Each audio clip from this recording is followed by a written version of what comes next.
Hi! ఈరోజు మనం president of India కోసం తెలుసుకుందాం. అసలు ప్రెసిడెంట్ ఆఫ్ ఇండియా ఎందుకు అవసరం మనకి? మెయిన్‌గా కాన్స్టిట్యూషన్‌ని బ్యాలెన్స్ చేయడం కోసం. కాన్స్టిట్యూషన్‌ని ప్రొటెక్ట్ చేయడం కోసం. గవర్నమెంట్ రూల్స్ ఫాలో అవుతున్నాయా లేదా చూడాలి.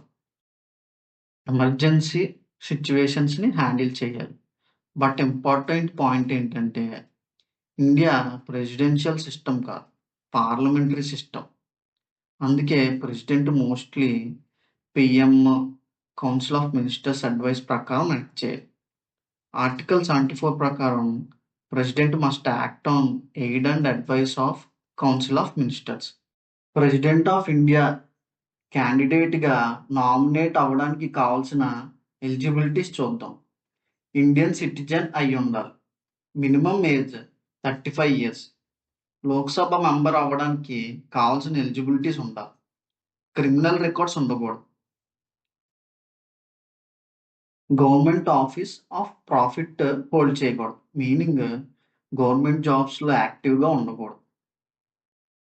క్యాండిడేట్ నామినేషన్స్‌కి 50 ప్రపోజర్స్, 50 సెకండర్స్ సపోర్ట్ కావాలి. అంటే 50 మెంబర్స్ ఎంపీస్ గాని, ఎమ్మెల్యేస్ గాని డైరెక్ట్‌గా ఫస్ట్ ప్రిఫరెన్స్ రికమెండ్ చేయాలి. ఈ క్యాండిడేట్ మాకు కావాలి అని చెప్పి. ఇంకో 50 సెకండర్స్ అంటే 50 మెంబర్స్ ఎమ్మెల్యేస్ గాని, ఎంపీస్ గాని ఈ క్యాండిడేట్‌ని మేము సపోర్ట్ చేస్తున్నాం అని చెప్పి చెప్పగలగాలి.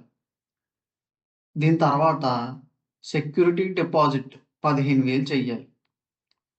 ఒకవేళ ఓటింగ్ టైమ్‌లో తగినన్ని ఓట్స్ కనుక క్యాండిడేట్‌కి రాకపోతే ఈ సెక్యూరిటీ డిపాజిట్ మళ్ళీ తిరిగి ఇవ్వరు.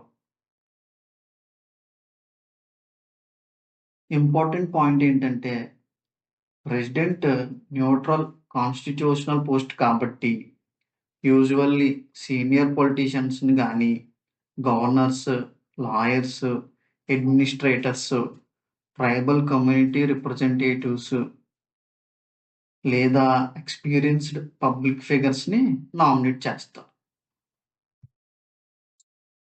ప్రెసిడెంట్‌ని ఎలక్ట్ చేసేది ఎలక్టోరల్ కాలేజ్. ఇందులో elected MPs, Lok Sabha elected MPs, Rajya Sabha elected MPs, అలాగే elected MLAs, all states elected MLAs ఉంటారు.